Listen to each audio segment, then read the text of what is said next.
ऐसा माना जाता है कि दुनिया में बहुत से अजीबोगरीब क्रीचर्स और जीव रहते हैं, पर एक ऐसा जीव है जिसका वर्णन बहुत से ग्रंथों और किताबों में हुआ है। यक्षिणी। ये कहानी इसी हॉरर लेजेंड के बारे में है। तो आइए शुरू करते हैं। जयवीर एक वाइल्ड लाइफ बायोलॉजिस्ट था। बचपन से ही उसे वाइल्ड एनिमल्स के बिहेवियर को स्टडी करना बहुत पसंद था। जयवीर अपनी डॉक्टरेट थीसिस के रिसर्च वर्क के लिए साउथ इंडिया के घने जंगलों में वाइल्ड लाइफ एक्सप्लोर करने के लिए एक एक्सपेडिशन पर आया था। जयवीर के साथ उसके कुछ दोस्त भी आए थे, पर जयवीर को वाइल्ड लाइफ से एक अलग ही तरह का लगाव था। जहां उसके दोस्त एयरपोर्ट से सीधा होटल जाकर रेस्ट कर रहे थे, वहीं जयवीर अपनी सारी तैयारी कर अकेले ही फॉरेस्ट एक्सपेडिशन पर निकल पड़ा था। जयवीर बहुत ही ज्यादा एक्साइटेड था। ऐसा लग रहा था कि जैसे वो अपने ड्रीम वर्ल्ड में आ गया हो। अपने पीछे एक छोटा सा बैग टांगे जयवीर अलग अलग तरह के जानवरों को देखकर उन्हें रिकॉर्ड कर रहा था। वो जंगल साल ट्रीज से भरा हुआ था और जयवीर जैसे जैसे उस जंगल के अंदर जा रहा था, वो अपने नाइफ से उन ट्रीज को मार्क कर रहा था ताकि वो बाद में जंगल के अंदर खो ना जाए। वो हर पेड़ पर गहरे निशान बना रहा था। एक आध पेड़ पर वो मजाक के तौर पर कुछ क्रिएटिव डूडल्स भी बना रहा था। वो ये सब कर ही रहा था कि अचानक उसकी उंगली अपने खुद के ही नाइफ से कट गई और उसका खून बहने लगा। जयवीर के पास फर्स्ट एड किट थी, मगर जैसे ही उसने अपनी चोट पर दवाई लगाई, उसकी चोट और बुरी तरह जलने लगी। उसे ऐसा फील हुआ कि जैसे उसकी उंगली पर किसी ने एसिड डाला हो। उसने अपनी पानी की बोतल चेक की, मगर उसमें पानी खत्म हो चुका था। जयवीर उस जंगल में पानी खोजने लगा था। जैसे जैसे वो उस जंगल के और अंदर जा रहा था, उसे और ज्यादा ठंड लग रही थी। अचानक जयवीर को ऐसा लगा जैसे कोई उसका पीछा कर रहा है। वो पीछे मुड़ा तो उसे एक परछाई नजर आई, जिसे देख वो थोड़ा घबरा गया। लेकिन वो परछाई किसी जानवर की नहीं, बल्कि एक लड़की की थी। वो उस परछाई के पीछे पीछे चल दिया। अचानक से वो परछाई गायब हो गई, लेकिन तभी जयवीर को वहां एक झील दिखी। जयवीर उस झील के करीब गया और उसकी दाईं तरफ से एक बेहद खूबसूरत औरत झील की तरफ आई और उस झील में नहाने लगी। जयवीर उस औरत को देखकर अपनी चोट के बारे में बिल्कुल भूल गया। उसे लगा वो परछाई इसी खूबसूरत लड़की की थी। कुछ देर तो जयवीर वो नजारा देखता रहा, मगर फिर जयवीर को शर्म आने लगी, इसलिए वो अपना मुंह फेर कर वहां से चल दिया। जब वो वहां से वापस जा रहा था तो जयवीर को पीछे से एक जोर का धक्का लगा और वो नीचे गिर गया। जयवीर जंगल के कैसे कोने में था। उसे समझ नहीं आ रहा था कि वो कहां जाए, लेकिन तभी उसे एक बेहद अनोखी खुशबू आई। उसे उस खुशबू से एक अजीब सी बेचैनी होने लगी थी, इसीलिए वो उस खुशबू के पास जाने लगा। कुछ दूर जाते ही एक पेड़ के पीछे जयवीर को लंबे काले बाल दिखाई दिए। वहां कोई औरत खड़ी थी और वो खुशबू उस औरत से ही आ रही थी, मानो उसने अभी अभी अपने बदन पर काफी सारा इत्र लगाया हो। जयवीर को पता नहीं क्या हुआ, वो उस औरत की तरफ खींचा चला गया।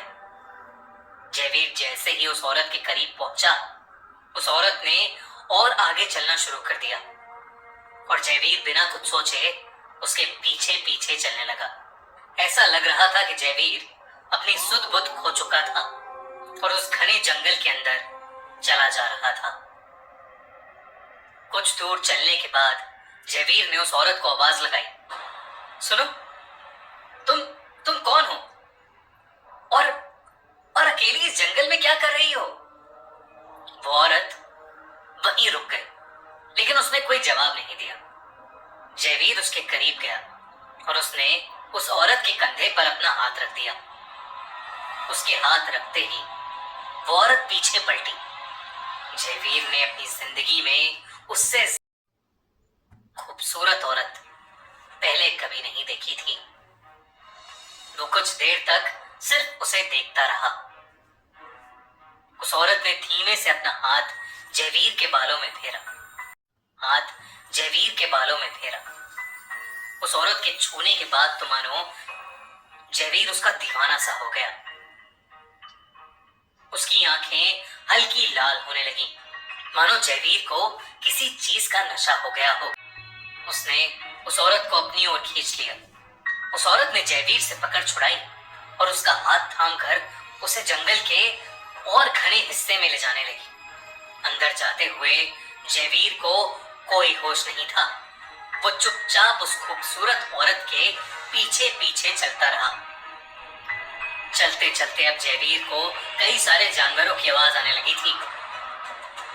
जंगली जानवरों की गुर्राने की आवाज धीरे धीरे तेज हो रही थी। अब जयवीर और वो औरत चलते हुए जंगल के बीचों बीच पहुंच गए थे। वो औरत धीरे धीरे जयवीर के शरीर पे अपना हाथ फेर रही थी और देखते ही देखते उसने जयवीर की गर्दन पकड़ ली और वो जयवीर का गला दबाने लगी। जयवीर छटपटाने लगा और अपने आप को छुड़ाने की कोशिश करने लगा। अब उस खूबसूरत औरत का रूप बदलने लगा था। वो एक बेहद डरावनी चुड़ैल में बदल गई। जयवीर का दम घुट रहा था। उससे कुछ भी बोला नहीं जा रहा था। तभी जयवीर के सीने में बहुत तेज दर्द उठा, ऐसे जैसे किसी ने जलते हुए अंगारे उसके सीने पर डाल दिए हों। वो जोर से चीखा और उसके चीखते ही वो चुड़ैल जोरों से हंसने लगी। उसने जयवीर को एक पेड़ पर टिका दिया और उसका गला पूरी ताकत से दबाने लगी। तभी जयवीर ने हिम्मत करके अपनी पॉकेट में पड़ा चाकू निकाला और उस औरत पर चला दिया। 1 मिनट के लिए उस औरत की पकड़ तो छूट गई, मगर उस औरत को चाकू के वार से भी कुछ नहीं हुआ। जयवीर के पास अपनी सांस वापस भरने का भी समय नहीं था। वो उस औरत से छूटते ही वहां से जोरों से भागा। भागते हुए उसने एक बार भी पीछे नहीं देखा, मगर उसे उस औरत के हंसने की आवाज अब तक आ रही थी। बल्कि पूरे जंगल में उस औरत की हंसी की आवाज गूंज रही थी। दौड़ते दौड़ते जयवीर अपना रास्ता भी भटक गया था और वो बुरी तरह थक कर रोने लगा। देखते ही देखते थकावट, डर और कमजोरी के कारण जयवीर वहीं बेहोश होकर गिर गया। रात भर जब जयवीर होटल रूम वापस नहीं आया तो उसके दोस्तों ने जंगल में एक रेस्क्यू टीम भिजवाई। कई घंटों की खोज के बाद उन्हें जयवीर अधमरी हालत में मिला और उसकी छाती और पेट पर अजीब से निशान थे। वो निशान बिल्कुल वैसे ही थे जैसे जयवीर ने अपने नाइफ से उन जंगलों के पेड़ों पर बनाए थे। होटल के रिसेप्शनिस्ट ने तब जयवीर को बताया कि माना जाता है कि उस जंगल में याक्षणी वास करती है। याक्षणी जो कि एक राक्षसी है जो लोगों को अपनी सुंदरता से अपना शिकार बनाती है। उस जंगल के पेड़ ही उसका घर है और जयवीर ने उसके घर से छेड़छाड़ करके याक्षणी को गुस्सा दिला दिया। ये सब होने के बाद जयवीर महीने भर तक सदमे में रहा, ये सोच सोच के कि उसका सामना एक चुड़ैल, एक राक्षसी याक्षणी से हुआ था। कैसी लगी आपको ये कहानी? अगर अच्छी लगी तो लाइक बटन जरूर प्रेस कर दीजिए